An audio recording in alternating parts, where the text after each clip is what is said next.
Hello everyone, कैसे हैं सभी। आई होप सभी ठीक होंगे। पढ़ाई लिखाई सभी की अच्छी चल रही होगी। देखिए, आज सभी का एग्ज़ाम हो चुका है। जो पहला फेज़ था, बेसिकली आज जो एग्ज़ाम था वो था 27 ऑफ फेब को 4th क्लास का। और मैं यहाँ पे आज मैथ के एनालिसिस लेकर आया हूँ आपके लिए। सबसे पहले मैं आपको बता दूँ, मैं यहाँ पे जो क्वेश्चंस करवाऊँगा शॉर्टकट मेथड से करवाऊँगा, जो कि एग्ज़ाम में यूज़ किए जाते हैं। ठीक है, जो कम्पिटिटिव एग्ज़ाम के लिए यूज़ किए जाते हैं। कहीं भी आपको कुछ समझ नहीं आती है तो आप नीचे कमेंट सेक्शन में मुझे पूछ देना कि उस पॉइंट के ऊपर आपको प्रॉब्लम थी। देखिए, जनरली मैंने देखा, मैंने अभी तक जो जैसे मैंने परसेंटेज के लिए वीडियो डाली थी, 4 लेक्चर्स डाले हुए हैं मैंने, और वहाँ से जिन्होंने वो लेक्चर अटेंड किए होंगे उन्होंने आराम से परसेंटेज के क्वेश्चन सॉल्व कर लिए होंगे। तो मैं उम्मीद करता हूँ जिन्होंने नहीं देखे हैं वो आज अपनी उन लेक्चर्स को कंप्लीट कर लेंगे। देखिए, दूसरे क्वेश्चन ये है, दूसरा पॉइंट ये है मेरा, मैं पहले बता दूं आपको, कहीं भी आपको डाउट आती है, लाइक आपको एलसीएम फाइंड करना नहीं आता है, ठीक है, मींस कुछ भी आपको कहीं पे भी डाउट आती है तो मैं जल्दी जल्दी यहाँ पे क्वेश्चन सॉल्व करवाऊंगा। तो कहीं भी आपको डाउट आएगी तो आप अपनी डाउट कैसे पूछोगे, आप कमेंट सेक्शन के नीचे टाइम भी लिख दोगे। फॉर एग्जाम्पल, आपकी 2 मिनट और 3 सेकेंड के ऊपर आपको डाउट आती है तो आप कमेंट सेक्शन में ऐसे करके लिखोगे 2 मिनट 03, इस तरह से कमेंट सेक्शन में लिखोगे ताकि मुझे पता चल सके कि आपको डाउट आई कहाँ पे थी। एक्चुअली मैं इतनी लंबी जब वीडियो बना दूंगा तो आपको मुझे याद नहीं रहेगा मैंने कहाँ पे कौन सा क्वेश्चन कैसे समझाया था। तो आप नीचे टाइम बता देना मुझे कि कहाँ पे आपको प्रॉब्लम आई है। ये जो वीडियो है आपके आने वाले एग्जाम में बहुत ज़्यादा हेल्पफुल होगी। तो ज़्यादा टाइम ना वेस्ट करते हुए मैं क्वेश्चन को शुरू करता हूँ। तो पहला क्वेश्चन है, इफ P एंड Q, आपके पास यहाँ पे 2 पर्सन है, एक P है और दूसरा कौन है, Q है। वो क्या करते हैं, काम को कंप्लीट करते हैं, एक जॉब है कंप्लीट करते हैं। P और Q एक काम को कितने दिन लगाते हैं करने में, 3 डेज लगाते हैं। और P जो अकेला है वो करने में कितने दिन लगाता है, 12 दिन। आप लोग इस 3 और 12 का क्या ले लोगे, एलसीएम ले लोगे। एलसीएम कितना आ जाएगा, 12। कितना एलसीएम आ जाएगा, 12। ये जो 12 एलसीएम आएगा ये कहलाएगा आपका क्या, टोटल वर्क। P और Q जो मिलके काम करेंगे वो कितना करेंगे, 12 काम करेंगे। अब देखो, आपको निकालनी होती है यहाँ पे क्या, एफिशिएंसी। P और Q की एफिशिएंसी निकालने का क्या तरीका होगा, टोटल काम कितना है आपका, 12 है। कितने दिन लगाए इसने, 3 दिन लगाए। तो 12 को 3 से डिवाइड करोगे कितना आ जाएगा, 4। तो मीन्स एफिशिएंसी कितनी हो जाएगी P और Q की, 4।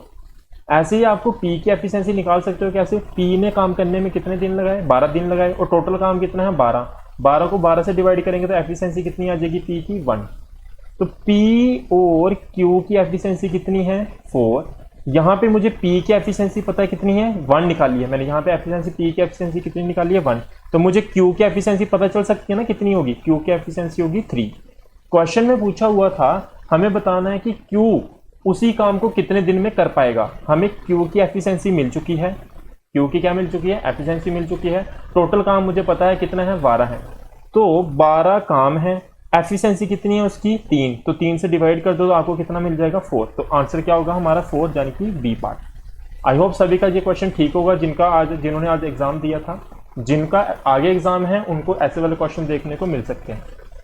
नेक्स्ट क्वेश्चन देखते हैं, average of the 4 successive odd number is 34। Successive का मतलब एक के बाद दूसरा जो नंबर आता है, और ऑड नंबर की बात चल रही है। जब भी ऑड या इवन की बात होगी तो जैसे यहाँ पे ऑड है तो मान लो पहला ऑड नंबर क्या है आपका, x।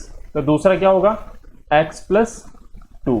इससे अगला कौन सा होगा, x + 4।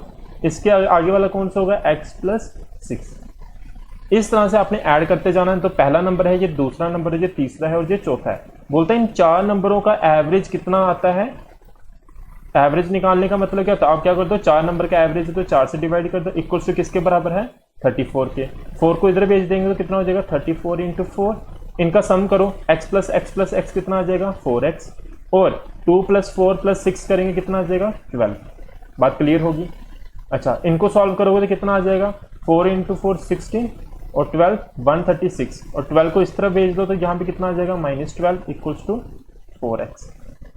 इधर से आपने सॉल्व करोगे तो कितना आ जाएगा, 4 2 1। 4 के साथ डिवाइड करो कितना आ जाएगा, 4 3 = 12, 4 1 = 4। तो यहाँ पे आंसर कितना आना है हमारा, 31। कितना आंसर आ जाएगा, 31, यानी कि A part is the right answer.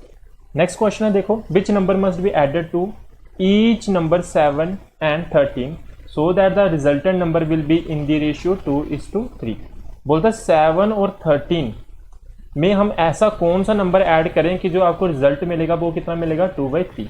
देखो इस क्वेश्चन को करने का आप सीधे ऑप्शन से जा सकते हो। देखो कैसे जाओगे, आप 7 में 1 ऐड कर दो और नीचे भी क्या कर दो 1 ऐड। मीन्स यही बोला है ना, ऊपर हम कौन सा चारों ऑप्शन में से कौन सा नंबर ऐड करें कि जब आप ऐड करने के ऊपर न्यूमिनेटर और डिनोमिनेटर में ऐड करने के बाद इनकी रेशियो कितनी मिले आपको 2:3।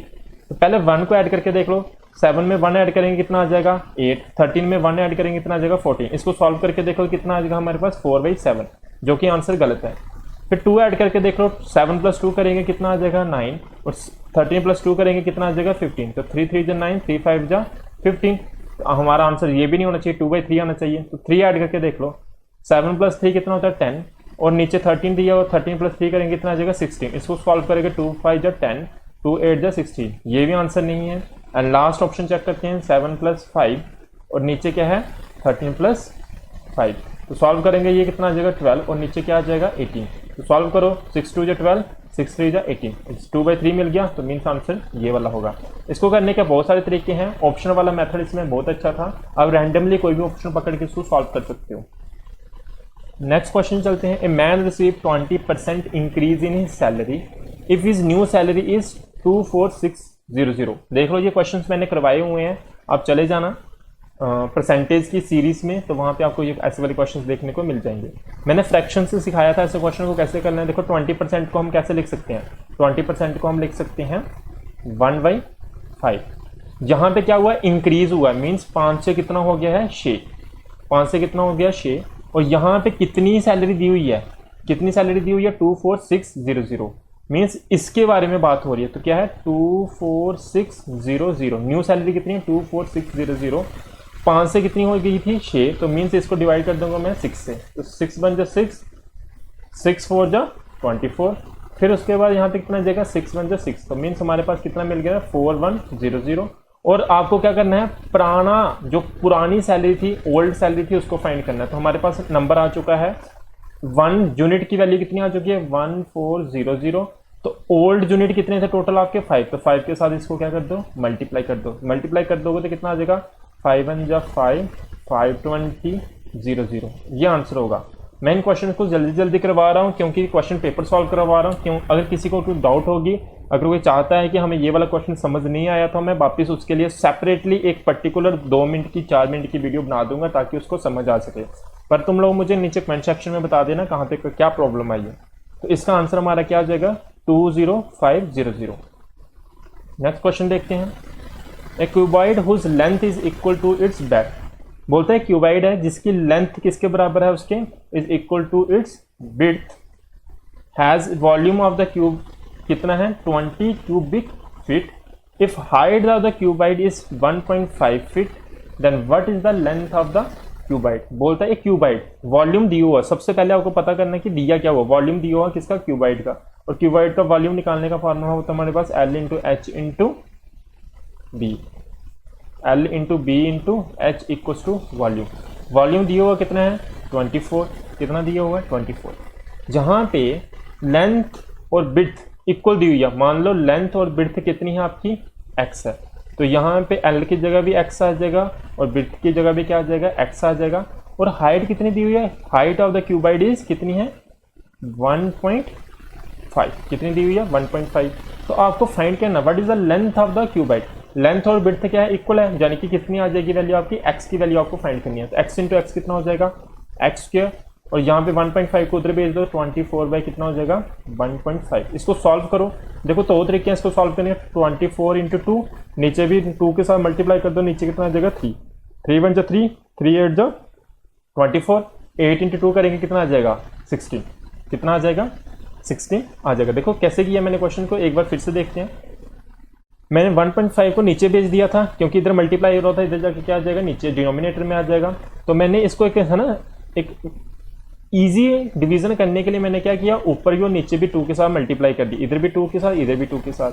तो नीचे 2 इंटू 1.5 करेंगे तो 3 आ जाएगा, ऊपर 2 के साथ भी मल्टीप्लाई हो रहा है। हमें पता है 3 1 जा 3, 3 8 जा कितना होता है 24। तो 8 इंटू 2 क्या मिल गया हमें 16। ये 16 किसकी वैल्यू है, एक्स स्क्वायर की वैल्यू है। अगर स्क्वायर को उधर स्क्वायर रूट हो जाएगा उधर जाके, तो एक्स की वैल्यू कितनी आ जाएगी 4, क्योंकि 4 इंटू 4 कितना था 16।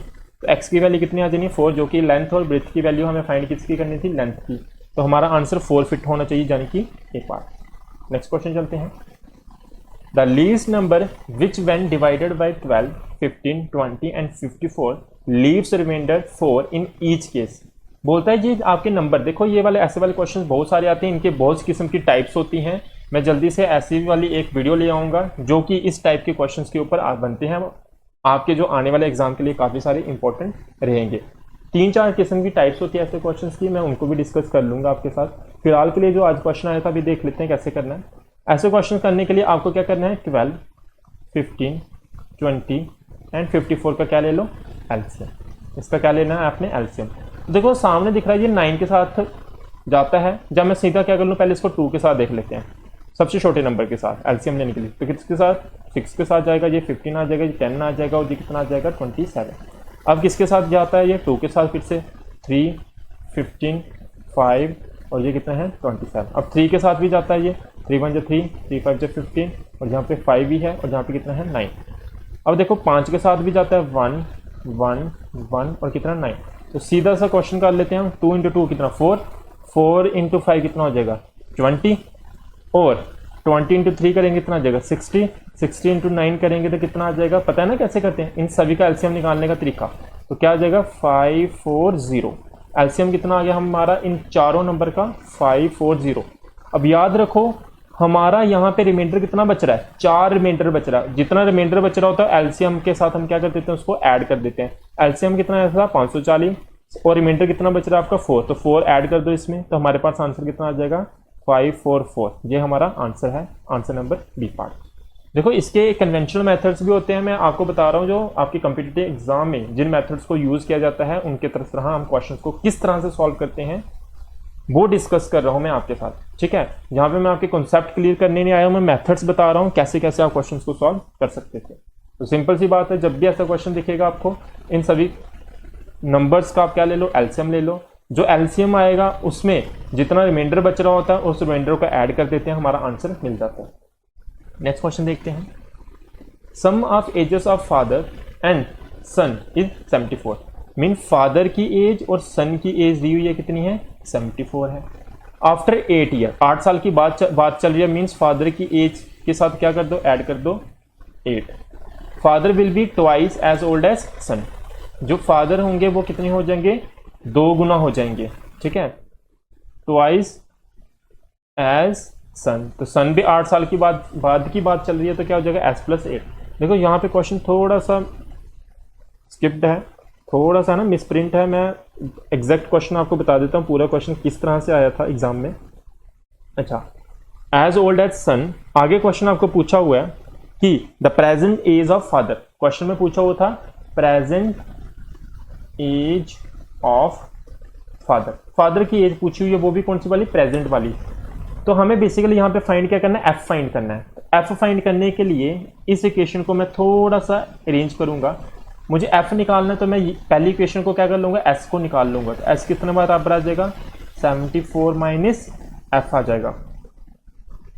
अब इस इक्वेशन में जहां जहां मुझे एस दिख रहा होगा वहां वहां मैं क्या पुट कर दूंगा, एस को पुट कर दूंगा। तो यहाँ पे एफ प्लस 8, जहां क्या हो जाएगा 2s plus 16। F plus 8 2s, S की वैल्यू कितनी है हमारी 74 माइनस एफ प्लस क्या है 16। तो f को निकालना है ना मुझे, 8 को उधर भेज दो। तो यहाँ पे कितना हो जाना हमारा, इसको सॉल्व करो, 2 4 जा 8, 2 7 जा 14, माइनस कितना हो जाएगा 2f, और यहाँ पे कितना है प्लस 16, माइनस उस तरफ से 8 आया, तो यहाँ पे क्या बचा, सिर्फ आपके पास f बचा हुआ है। इसको अच्छे से अरेंज करें तो हम 2f को उस तरफ भेज दो, तो यहाँ कितना हो जाएगा 3f इक्वल्स टू, सॉल्व करें तो कितना है 148 प्लस 8, सॉल्व करेंगे तो कितना आ जाएगा 156। बात समझ आ रही होगी, कितना आ जाएगा हमारा 156। अब 156 को आप डिवाइड कर दो किसके साथ, 3 के साथ। किसके साथ डिवाइड कर देना आपने, 3 के साथ डिवाइड कर देना, क्योंकि 3 इंटू एफ है। तो यहाँ पे f कितना बच जाएगा, डिवाइड कर दो 3 के साथ, आपका आंसर कितना आ जाएगा 52। 3 5 जब 15, 3 2 जा 6, तो 52 दिख रहा है यहाँ ऑप्शन में, हाँ सी पार्ट आपका आंसर हो जाएगा। देखो मैंने उसको बहुत एलैबोरेट करके समझाया है, बस आपने इतनी डेप्थ में भी उस क्वेश्चन को डिस्कस नहीं करना था। बात समझ आ रही होगी। नेक्स्ट क्वेश्चन देखते हैं। नेक्स्ट क्वेश्चन क्या बोलते हैं, बहुत इंटरेस्टिंग सा क्वेश्चन था। A card is drawn from a pack of 100 cards, 100 cards हैं टोटल। तो आपको क्या करना है, उनमें से एक कार्ड को निकालना है, तो आपको बतानी है जो प्रोबेबिलिटी है the square number is drawn, जो उसमें से एक कार्ड को ड्रॉ किया गया है वो कैसा है, स्क्वायर नंबर। तो देखो टोटल ऐसे नंबर कितने होते हैं, 10 होते हैं। मैं आपको बता भी देता हूँ कौन कौन सा नंबर होता है। पहला नंबर है वो 1, बेसिकली यहाँ पे स्क्वायर रूट की बात चल रही है। दूसरा कौन सा है 4, तीसरा कौन सा होता है 9, फिर कौन सा होता है 16, फिर होता है 25, फिर होता है आपका 36, फिर होता है आपका 49, फिर होता है 64, 81 एंड 100। देखो नेक्स्ट जो आपका एग्जाम होगा उसमें ऐसे करके पूछ सकता है, ऐसा कार्ड प्रोबेबिलिटी बताओ कि उसके अंदर से जो कार्ड निकाले गए वो प्राइम नंबर है।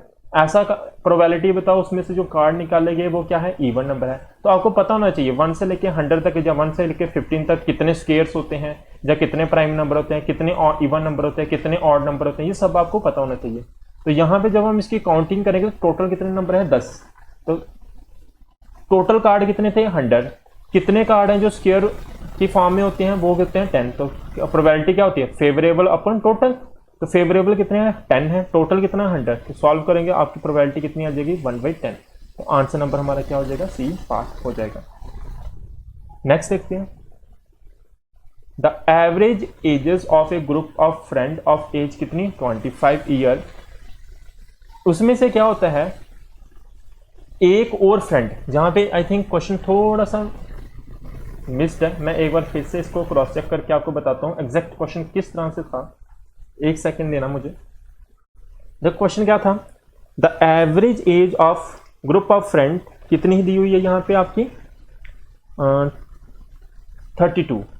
The average age of group of friend कितनी दी हुई है यहाँ पे 25 ना होके बेसिकली यहाँ पे था आपका 32।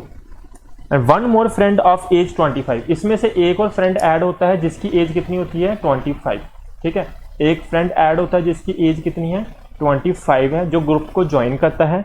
ग्रुप को ज्वाइन करने के बाद हमें बताना है कि टोटल फ्रेंड इस समय कितने होंगे अगर सम ऑफ देयर एजेस कितनी है 2 4 9 ईयर्स।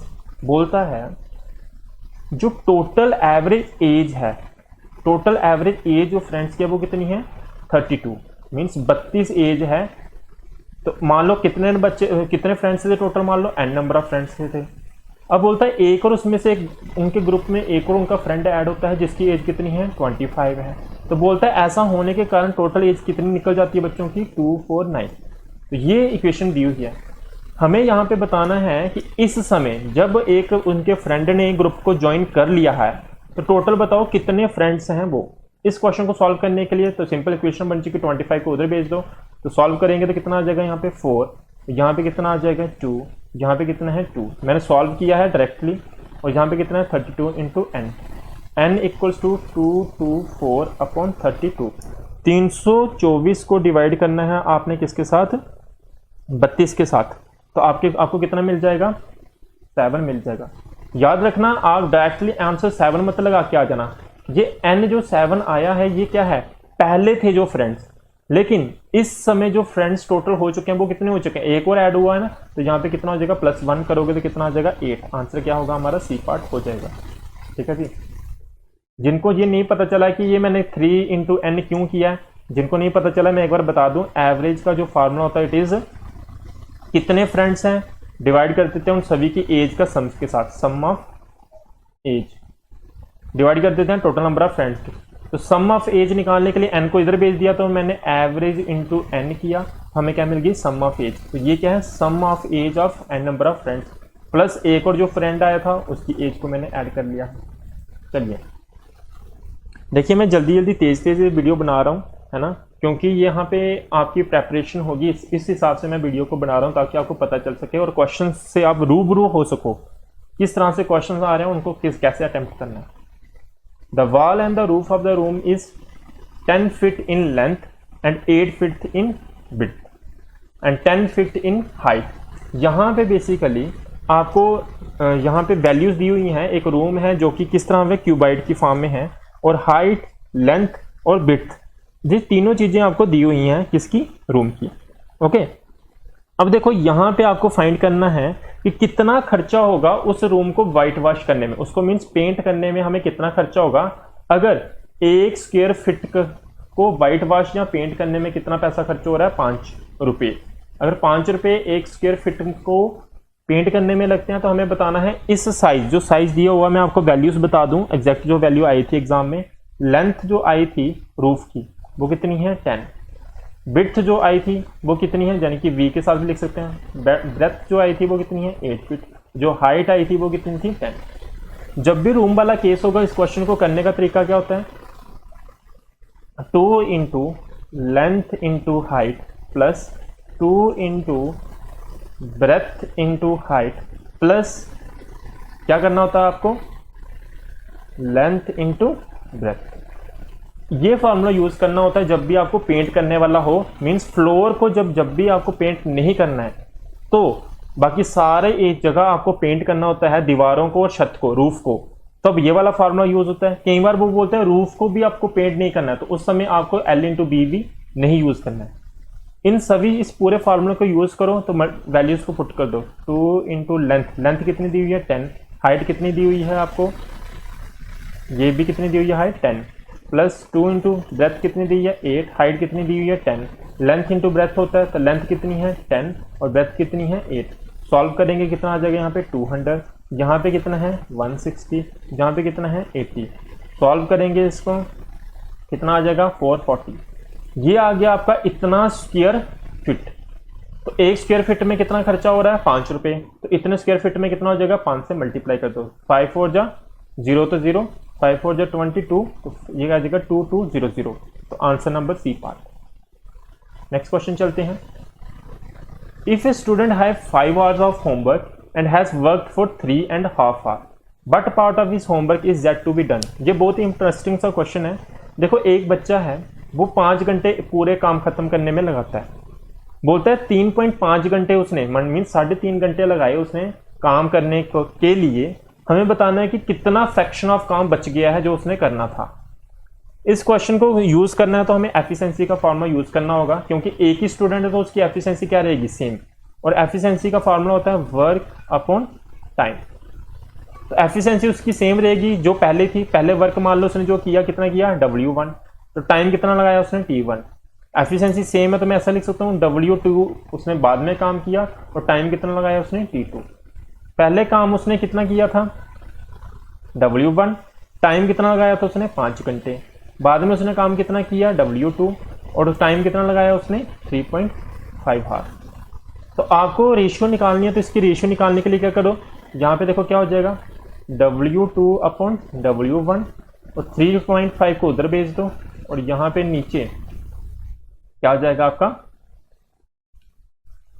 नीचे आ जाएगा 5। इसको सॉल्व करो देखो अच्छे से। तो इसको सॉल्व करने का तरीका क्या, ऊपर भी 2 के साथ मल्टीप्लाई कर दो, नीचे भी 2 के साथ मल्टीप्लाई कर दो, तो क्या आ जाएगा आपके पास W2 upon W1 equals to 7 upon 10। अब देखो ये जो रेशियो आई है ना, ये क्या आई है, जो उसने काम किया अपॉन जो पहले काम था। काम बचा कितना है वो निकालने का तरीका क्या होगा, आप क्या कर दो W1 minus W2 upon W1, ये काम होगा फ्रैक्शन ऑफ काम जो बच गया। तो यहाँ पे W1 कितना है आपका 10, बाद में कितना बचा 7 और नीचे कितना है W1 जो कि 10 है। तो आंसर कितना आ जाएगा 3/10। मुझे लग रहा है काफ़ी सारे स्टूडेंट्स को ये पता नहीं चला होगा क्यों किया मैंने ऐसा। देखो इतनी मैं एक्सप्लेनेशन अभी मैं आपको क्वेश्चन सॉल्व करा रहा हूँ, ये नहीं बता सकता। कहीं भी आपको प्रॉब्लम आएगी मैं आराम से 1-1 2-2 मिनट की वीडियो बना के अलग अलग से समझा दूंगा, लेकिन मुझे बता देना कि कौन से मिनट के ऊपर आपको कौन सा क्वेश्चन समझ नहीं आया। नेक्स्ट क्वेश्चन देखते हैं। 5 years अगो भारती मदर मीन्स मदर की एज कब, 5 साल पहले, बस 3 टाइम 3 गुना थी एज ओल्ड एज भारती। तो मीन्स भारती की उस समय b माइनस क्या होगा 5 होगा। इसको सॉल्व कर लेते हैं, 5m माइनस 5 3b माइनस 15, ये है कंडीशन। बोलता 6 साल बाद क्या होता है, after 6 years she will be twice old as Bharti, means m plus 6 equals to 2 क्या है भारती। 6 साल की बात हो रही है तो ये इक्वेशन बन जाएगी। तो हमारे पास इक्वेशन ओवरऑल इक्वेशन क्या बनेगी, m plus 6 equals to 2b plus 12। पूछा क्या हुआ है, present age of Bharti, means B find करना है आपको। बी फाइंड करने के लिए आप क्या कर लो, चलो इस इक्वेशन को उठा लेते हैं इस बार। तो 6 को इस तरह भेज दो, चलो आपको बी फाइंड करना है ना, तो आप क्या करो 6 को इस तरह भेज दो, तो क्या हो जाएगा m इक्वल्स टू 2b, 6 उधर जाएगा तो यहाँ पे क्या बचेगा प्लस 6। तो अब जहां जहां आपको m दिख रहा है इस इक्वेशन के अंदर, वहां वहां क्या कर दो, ये वाली वैल्यू को पुट कर दो। तो क्या हो जाएगा देखो ध्यान से, m की जगह क्या लिख दूंगा मैं 2b प्लस 6 माइनस क्या है 5, 3b माइनस 15। आपको निकालना क्या है बेसिकली b, तो 2b को उधर भेज दो, यहाँ पे क्या आ जाएगा 3b माइनस 2b माइनस 15 को उधर भेज दो, और 6 माइनस 5 करेंगे कितना आ जाएगा 1, और यहाँ पे कितना आ जाएगा 15, ये कितना आ जाएगा 16, और 3b से 2b निकालेंगे कितना आ जाएगा b, तो b की वैल्यू कितनी आ रही है 16। तो भारती की एज निकालनी थी प्रेजेंट एज, जो कि क्या है 16। नेक्स्ट क्वेश्चन देखते हैं। A boy get 38% of maximum marks and fail by 15। ये वाला क्वेश्चन देखो मैं ट्रिक से बताता हूँ किस तरह से करना है। देखिए 38%, एक बच्चा था, मैं क्वेश्चन रीड कर देता हूँ आपके लिए। बोलता 38% जब बच्चा कोई मार्क्स लेके आता है तो वो फेल हो जाता है कितने मार्क्स से, 16 मार्क्स से। कितने मार्क्स से फेल हो गया वो, 16 marks. While another boy get 44%, जब दूसरे बच्चे के 44% मार्क्स आते हैं तो वो पास होता है, लेकिन उसके ज़्यादा नंबर आ जाते हैं। कितने ज़्यादा नंबर आ जाते हैं, 8, more than the minimum marks required. What are the marks required to pass the exam. Exam को पास करने के लिए कितने नंबर चाहिए होंगे। ऐसे क्वेश्चन को करने के लिए क्या करो, जो परसेंटेज होगी ना उसको क्या कर दो, माइनस कर दो। तो मीन्स 44 से 38 निकालेंगे, 44 से 38 निकालेंगे, आपको कितना मिल जाएगा 6%। और जो मार्क्स दिए होते हैं ना, एक बार पास हो रहा है एक बार फेल हो रहा है, तो इनको क्या कर दो, ऐड कर दो, यानी कि 16 प्लस 8 कर दो, कितना आ जाएगा 24। मीन्स 6% किसके बराबर आ रहा है आपका, 24 के। अब वो पूछ रहा है कितने मार्क्स चाहिए होंगे ताकि वो क्या हो जाए, सिर्फ पास होए, ज़्यादा ना ज़्यादा नंबर आए ना कम नंबर आए, तो उसको कितने नंबर लाने होंगे। बात समझ आ रही है कि नहीं आ रही है, क्या करना है हमें। तो बोशा but are the marks required to pass the exam. यहाँ पे लेट मी चेक, क्वेश्चन में कुछ प्रॉब्लम तो नहीं है। What are the marks required to pass the exam, और ऑप्शन दिए हैं आपके परसेंटेज में। तो मिनिमम मार्क्स दिए थे, what are the marks required to pass. तो यहाँ पे थोड़ा सा क्वेश्चन में एरर दिया हो सकता है, ठीक है। यहाँ पे इन्होंने परसेंटेज बोल दी है, लेकिन क्वेश्चन में ऑप्शंस में परसेंटेज दिया, क्वेश्चन में मार्क्स पूछा, तो हम ऑप्शन के हिसाब से चलेंगे कि किस तरह से इस क्वेश्चन को अटेम्प्ट करना है। देखिए अब देखो यहाँ पे इसको क्वेश्चन को करने के बहुत सारे तरीके हैं। तो मैं देखो यहाँ पे हमें परसेंटेज में हमें बतानी है बेसिकली यहाँ पे कितनी परसेंटेज से बच्चा पास होना था, एक्चुअल में वो कितनी परसेंटेज से पास होना था। आप देख रहे हो वो 44 जो परसेंटेज आई थी तो उसके नंबर कितने थे, 8 नंबर ज्यादा थे। कितने नंबर ज्यादा थे, 8।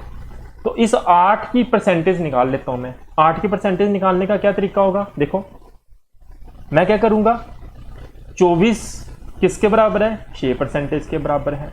तो मैं क्या करूंगा, ए की वैल्यू निकालता हूं। ए की वैल्यू निकालने के लिए क्या कर दो, 6% अपॉन 24 चाहिए किसके लिए, आपको 8 के लिए। तो इधर क्या कर दो, 8 के साथ मल्टीप्लाई।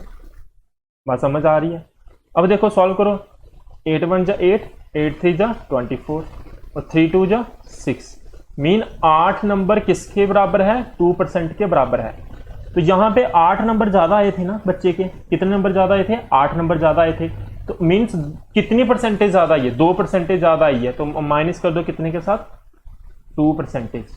44% से 2% बाहर निकालेंगे, कितना आ जाएगा, 42% आ जाएगा।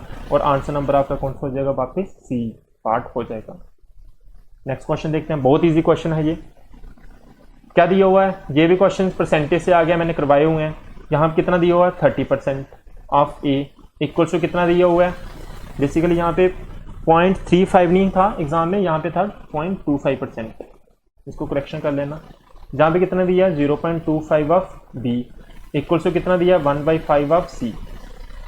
अब इसको मैं कैसे लिख सकता हूँ, परसेंटेज को मैंने सिखाया हुआ है। तो क्या हो जाएगा यहाँ पे 30/100 इक्वल्स टू 0.525 को कैसे लिखते हैं हम, 1/4। ये परसेंटेज में मैंने सिखाया था। और जहाँ पे कितना है, 1/5 सी। इसको सॉल्व कर दो, 1 0 कट जाएगी। अब देखो यहाँ पे बहुत इंपॉर्टेंट चीज़ है, 1/, equals to B equals to C. जो डिनोमिनेटर में होता है ना वही आपकी रेशियो बनती है। मीन्स देखो मैं करने क्या वाला हूँ, यहाँ पे बचा क्या मेरे पास 3a/10। वैसे तो ये 5 सेकंड का क्वेश्चन है, मैं सिखा रहा हूँ इसलिए टाइम लग रहा है।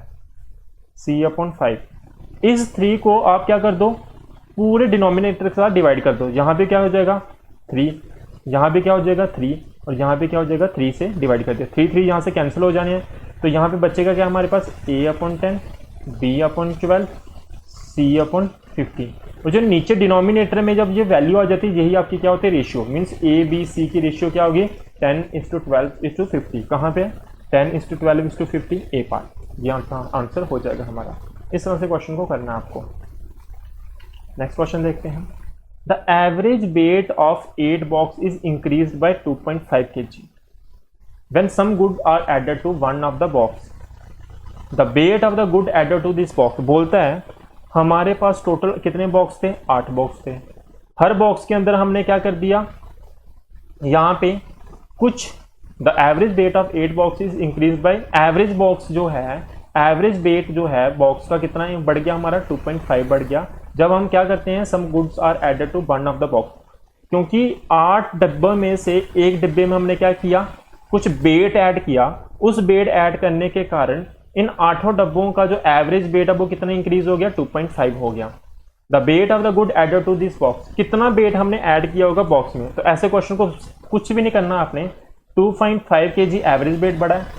टोटल डिब्बे कितने थे 8 थे, तो इसको क्या कर दो 8 के साथ मल्टीप्लाई कर दो। तो जब 8 के साथ मल्टीप्लाई कर दोगे आपको कितना मिल जाएगा, यहाँ पे आपको मिल जाएगा 20 kg। तो आंसर क्या हो जाएगा 20 kg। ये हमारा आंसर है। इस तरह से इस क्वेश्चन को करना है। ये डी पार्ट जो था कांट भी डिटरमाइंड था, ये आंसर नहीं होगा हमारा, सी पार्ट होगा 20। नेक्स्ट क्वेश्चन है, ये भी बहुत इंटरेस्टिंग सा सिंपल सा क्वेश्चन है। Dialling phone number and old person forget last 3 digit. बोलता है एक जब कोई बूढ़ा आदमी था वो नंबर डायल कर रहा था, तो उसको नंबर डायल करते समय उसके जो 10 डिजिट का नंबर होता है उसको लास्ट के 3 डिजिट भूल गए। लास्ट के 3 नंबर उसको डिजिट क्या हो गए भूल गए। अब यहाँ पे ये प्रोबेबिलिटी का क्वेश्चन है। बोलता है what chance that number dialled is correct. वो एक तुक्का है ना, गेस करता है कि ये वाला नंबर होगा, तो वो बोल रहा है हमें गेस जो उसने लगाया बताओ कितनी प्रोबेबिलिटी होगी, कितना चांस होगा कि जो उसने नंबर लगाया गेस करके वो सही है। और कंडीशन दी हुई है remembering that only these digits are different he dialled at random. बोलता है ये जो लास्ट के 3 डिजिट थे बोल तो गया है, लेकिन ये तीनों डिजिट अलग अलग हैं। तीनों डिजिट कितने हैं अलग अलग हैं, तीनों के तीनों डिजिट। ऐसे क्वेश्चन को करने के लिए आपको पता है टोटल डिजिट कितने होते हैं 10। तो पहला मान लो उन 10 डिजिट में से कितने डिजिट होंगे आपके 10, ये प्रोबेबिलिटी है। उसके बाद हमारे पास कितने डिजिट बचे 9। उसके बाद हमारे पास कितने डिजिट बचे 8। तो एक ही बार वो नंबर मिलाएगा तो प्रोबेबिलिटी कितना फेवर होगा 1। इनके साथ आपने सभी को मल्टीप्लाई कर दिया और यही आपको प्रोबेबिलिटी दे देगा। इसको सॉल्व करोगे कितना आ जाएगा 172। ये हमारा आंसर है बी पार्ट। अच्छा नेक्स्ट क्वेश्चन देखते हैं। A B C can do a piece of work in 36, 54 and 72 days respectively. They start the work but A left 8 days before the completion. The number of days for the which C work. यहाँ पे थोड़ा सा question में error हो गया है, एक line miss है, वो देख लेते हैं क्या है। ए बी सी जो थे वो कितने दिन काम करते हैं, ए को काम करने में कितना दिन लगते हैं 36, बी को करने में 54, सी को करने में कितने 72। अब बोलता है जब ये काम स्टार्ट करते हैं तो काम स्टार्ट करने से पहले ए क्या करता है 8 दिन पहले ही काम छोड़ देता है। जहाँ पे बी भी क्वेश्चन जो आपका एग्जाम में आया था यहाँ पे बोला था उसने बी भी काम को छोड़ देता है, काम खत्म होने से पहले ही कितने दिन पहले छोड़ देता है 12 दिन पहले छोड़ देता है। हमें बताना है कि सी ने कितने दिन काम किया है। ऐसे क्वेश्चन करने के लिए हम क्या करते हैं, हम ये सोच लेते हैं 8 दिन इसने काम नहीं छोड़ा था, 12 दिन इसने भी काम नहीं छोड़ा था। तो देखो करने का तरीका क्या है, पहले सबसे पहले आप एलसीएम ले लेना, किसका 36 का, 54 का, 72 का। इनका जब आप एलसीएम लोगे तो एलसीएम इसका जब आप सॉल्व करोगे तो आपके पास कितना आ जाएगा 216। एलसीएम कितना आ जाएगा 216। मीन्स टोटल काम कितना है इतना। कब है जब 8 दिन इसने छोड़ दिया था और 12 दिन इसने छोड़ दिया था। क्या हो अगर इसने 8 दिन भी ए ने काम किया होगा। ये करने के लिए पहले मुझे ए की एफिशिएंसी, बी की एफिशिएंसी और सी की एफिशिएंसी निकालनी होगी। तो एफिशिएंसी निकालने का क्या तरीका होता है, टोटल वर्क को डिवाइड कर दो इसके टाइम के साथ, 36 के साथ डिवाइड करोगे तो इसकी जो एफिशिएंसी मिलेगी, ए की एफिशिएंसी आ जाएगी 6, बी यानी कि 54 को 216 को 54 से डिवाइड करोगे तो बी की एफिशिएंसी आ जाएगी कितनी, 4। सी की एफिशिएंसी निकालने के 72 के साथ डिवाइड करना है तो इसकी एफिशिएंसी कितनी आ जाएगी, सी की 3। बात समझ आ रही है? जिसको नहीं पता चला ये कैसे किया, मैं एक तरीका बताता हूँ किस तरह से आपने एग्जाम में क्वेश्चन करना है। देखिए एलसीएम निकालने का तरीका क्या है, ये 36, 54 और ये कितना है आपका 72। देखो ये सारे 9 से डिवाइड होते हैं तो मैं क्या करूँगा, 9 4 जा 36, 9 6 जा 54, 9 8 जा, थोड़ी सी आपको कॉमन सेंस भी लगानी होती है। फिर से 2 के साथ जाएगा 2 3 4, वापस 2 के साथ जाएगा 1 3 2, फिर से 2 के साथ जाएगा कितना आएगा 1 3 1, ये हमारे पास बचा। तो देखो इसको सॉल्व कर लेते हैं, 2 इंटू 2 इंटू 2 तो कितना आ जाएगा 8। हमारे पास क्या बच रहा है 9 इंटू 8 इंटू 3, इसको मल्टीप्लाई करना, देखना 216 ही आएगा। तो देखो आपने एफिशिएंसी निकालने का तरीका क्या है, देखो आप क्वेश्चन को किस तरह से सॉल्व करना है। मैं एक बार इसका साइज थोड़ा सा रिड्यूस कर देता हूँ। अच्छा अब देखो, अब एग्जाम में आपने सारा कुछ मल्टीप्लाई नहीं कर देना। ये जो आया ना 9 इंटू 8 इंटू 3 ये टोटल वर्क है। ए को काम करने में कितने दिन लग रहे थे, क्वेश्चन में क्या दिया था 36। बी को काम करने में कितने दिन लग रहे थे 54 और सी को काम करने में कितने दिन लग रहे थे 72। तो इस क्वेश्चन को सॉल्व करने का अब देखो यहाँ से कितना आराम से हो जाएगा। इस पूरे नंबर को डिवाइड करना आपने 36 के साथ, जब 36 के साथ डिवाइड करोगे 9 4 जो 36 और ये है 2 तो यहाँ पे एफिशिएंसी कितनी आ जाएगी 6। बी की एफिशिएंसी निकालने का तरीका क्या है, 54 के साथ डिवाइड कर दो इस नंबर को, 9 6 जा कितना आ जाएगा 54 और 6 बचा, 3 2 जा 6 और यहाँ पे कितना बच जाएगा 4। ऐसे 72 के साथ डिवाइड करोगे तो कितना मिल जाएगी हमें एफिशिएंसी यहाँ पे इसकी, जहाँ पे एफिशिएंसी आ जाएगी 3। कैसे, 72 के साथ डिवाइड करोगे इस नंबर को, 9 8 जा 72, 8 8 कट जाएगा 3 बचेगा। तो ए की, बी की और सी की एफिशिएंसी मिल चुकी है। तो यहाँ पे अब मैं क्वेश्चन के ऊपर आ जाता हूँ। क्या कर रहे थे हम इस क्वेश्चन में, ये सारी चीज़ें मैं मिटा देता हूँ, ठीक है। जी मैं उनके लिए बता दिया जिनका बेसिक बिल्कुल कमज़ोर है, मैंने उनके लिए सारा कुछ बता दिया क्या करना था, कैसे करना होता है, ठीक है, एग्जाम में। फाइन, अब देखिए वो तरीका था, ए बी और सी की एफिशिएंसी मिल चुकी है। अब ऐसे क्वेश्चन करने में हम सोच लेते हैं 8 दिन इसने काम नहीं छोड़ा था और 12 दिन इसने अपना काम नहीं छोड़ा था। अगर ऐसा नहीं किया था इसने तो मीन्स इसने एक्स्ट्रा काम किया होगा ना। टोटल काम कितना है 216। अगर ए ने 8 दिन काम नहीं छोड़ा होगा तो मैं क्या करूंगा, +8 इंटू 6। क्यों 6 के साथ 8 के साथ मल्टीप्लाई किया 6 को, 8 दिन इसने काम और किया होता तो एफिशिएंसी कितनी थी एक दिन की 6, तो 8 इंटू 6। बी ने भी अगर काम नहीं छोड़ा होता तो 4 एफिशिएंसी है, कितने दिन काम नहीं की, एक्स्ट्रा काम किया होगा उसने 4 इंटू 12। इसको सॉल्व करते हैं। जैसे मैं इसको सॉल्व करूंगा तो मेरे पास देखो क्या बनता है, 216 प्लस यहाँ कितना आ जाएगा 48 और यहाँ पे कितना आ जाएगा 48। तो 48 प्लस 48 कितना हो जाएगा 96, यानी कि 96 प्लस 216। तो हमारे पास कितना बच जाएगा 312, यही बचेगा ना। एक बार आप भी अपने एंड से इसको ऐड करके देख लेना, ठीक है। तो यहाँ पे कितना आ जाएगा हमारा 312 आ जाएगा। ये हमारा हो गया टोटल वर्क। और एफिशिएंसी कितनी है तीनों की, इतनी और इतनी, यानी कि कितनी 6 + 4 10, 10 + 3 13 हो जाएगा। और 13 के साथ इसको डिवाइड करना, 13 के साथ जैसे आप डिवाइड करोगे इसको तो आपको आंसर मिल जाएगा। 13 के साथ डिवाइड करने के ऊपर आपको आंसर मिल जाएगा जो कि क्या है 24। क्यों 24 इसके साथ किया, क्योंकि सी ने तो काम छोड़ा ही नहीं है बीच में, सी तो लगातार काम करता रहा। तो लगातार काम करने के लिए तो मैंने क्या कर दिया, हमने सोच लीजिए 8 दिन इसने भी काम नहीं छोड़ा, 12 दिन इसने भी नहीं काम छोड़ा, मीन्स तीनों एक साथ लगातार काम करते रहे। तो हमारे ऐसा एक्चुअल में काम कितना था 216। हमने सोचा इसने 8 दिन काम नहीं छोड़ा, सी ने 12 दिन काम नहीं छोड़ा, तो मैंने टोटल ही काम निकाल दिया। तो टोटल सी ने तो काम छोड़ा ही नहीं था, तो मैंने टोटल काम निकाल दिया कितना 312। तीनों की एफिशिएंसी कितनी है 13 से डिवाइड किया तो मेरा कितना आ गया 24। आंसर क्या होगा डी पार्ट। नेक्स्ट क्वेश्चन देखते हैं, लास्ट क्वेश्चन देखिए। The length of room is 15 meter and breadth is doubled of its height. Length दी है कितनी 15, ब्रेथ क्या है डबल है किसके हाइट के। If area of the four wall of the room is 250 square metre, तो आपको क्या फाइंड करनी है, ब्रेथ ऑफ द रूम। तो यहां पे चार जो दीवारें हैं उनका क्या दिया हुआ, हमें सिर्फ एरिया दिया हुआ है, कितना है 250। फोर वॉल्स हैं तो आपको पता है चार वॉल्स के केस में क्या होता है, 2 into height into length plus 2 into height into breadth, ये फॉर्मूला होता है। 2 इंटू हाइट कितना है भाई, हाइट देख लो कितनी है, हमें बेसिकली यहाँ पे ब्रेथ फाइंड करनी है।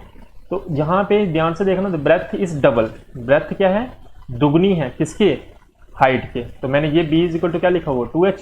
तो अब 2 को क्या कर दो भाई, आपने h की वैल्यू तो चाहिए नहीं, आपको लेंथ दिया हुआ है, h की वैल्यू चाहिए नहीं, तो h की जगह आप क्या लिख सकते हो, ब्रेथ लिख सकते हो। तो मैं क्या करूँगा 2 की इस तरह भेज दूंगा, यहाँ पे h की जगह क्या आ जाएगा, b/2 इंटू एल, 2 से 2 कट जाएगा। सेम यहाँ पे 2 इंटू b/2, और यहाँ पे भी b दिया हुआ है आपको, तो 2 से 2 वापस कट जाएगा, यहाँ पे कितना आ जाएगा 250।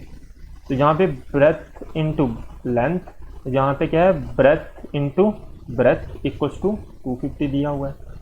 देखो ब्रेथ तो दी नहीं है, ब्रेथ तो मुझे b तो फाइंड करना है, लेंथ कितनी है हमारी 15, तो यहाँ 15 भी प्लस क्या दिया हुआ है,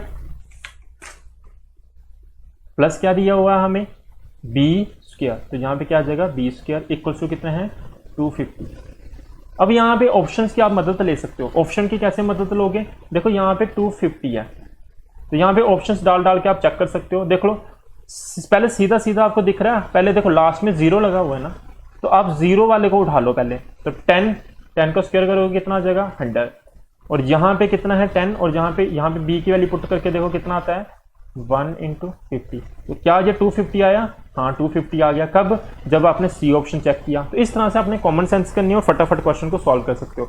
लेकिन ऐसे क्वेश्चन को सॉल्व करना तो ये तो क्वाड्रेटिक इक्वेशन बन जाती है, ये थोड़ी सी आपके लिए मुश्किल हो जाती है। एग्जाम में टाइम कैसे बचाना है, कैसे ऑप्शंस को यूज करना है, ये मैंने आपको ये भी सिखा दिया। मैं वापस रिपीट कर रहा हूँ, कहीं भी आपको डाउट रही होगी, कहीं भी आप उस टाइम को मेंशन कर देना, अपनी यूट्यूब पे आ रहा होता है, जैसे फॉर एग्जांपल एक क्वेश्चन मैं करवा रहा हूँ, वो 4 मिनट के ऊपर आपको समझ नहीं आया, 4 मिनट 50 सेकंड के ऊपर आपको समझ नहीं आया, तो जब आप क्वेश्चन पूछोगे, डाउट पूछोगे, तो मुझे बता देना 4:04 और 50 सेकंड के ऊपर मुझे समझ नहीं आया, ये डाउट है मुझे बता दो। ऐसे ही मैं एक्सपेक्टेड क्वेश्चंस की वीडियो लेकर आ रहा हूँ। अगर आपको वीडियो अच्छी लगी है कमेंट करना, शेयर करना अपने फ्रेंड्स के साथ, ज़्यादा से ज़्यादा चैनल को सब्सक्राइब करना।